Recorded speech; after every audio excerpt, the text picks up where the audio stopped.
amin'ny anarany tarika an'inga manontolo zay siloko tena eto no alorana ny fisaorana erapoeratsaina ho antsika rehetra zay pakafy ny tarika an'inga ary nanaraka na avy tany an-dafy nareo na tetotoerany nareo ka nanatrika mivantana ny fanokafana tombo fomba ofisialy ny vaksehatra am'ilay 20e nataotao atsahamanitra tamin'ny alahady 9 avril lasa teo isaorantsika voalohany indrindra andriamanitra zay nanome ny andro ny tantana ny tarika ny aingy ary dia isaorana ihany koa ianareo rehetrarehetra na teto atoerana na ny tany ampitananomasina izay mitepo fomam-panahy tamin'ny tarika ny ainga nakalaza an'izany fanokafana izany mandritra ny tetaonyity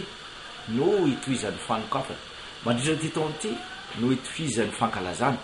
fa dia izay fisaoran'izay a no raisinay andraikitra ny mampita azy a ho atsika tsy rahay avy na aiza toerana misy atsika na aiza ny lasitasa manaraka moa tsy mbola ampandrandresina atsika eny ihany fa dia totosa somatsara ilay vaksehatra 20e matao atsahamanitra tamin'ny 6 avril lasa teo ary dia afapo ny rehetrarehetra na ny tenanay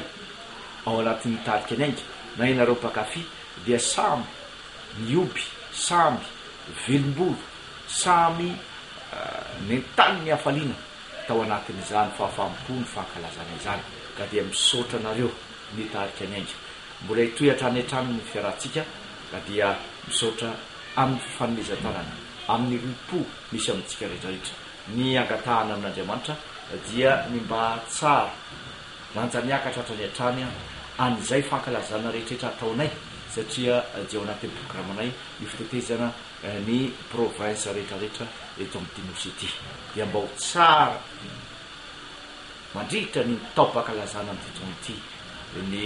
fankalazantsika an'ilay rivon'ilay 20e misaotra tokola makasitraka toko vava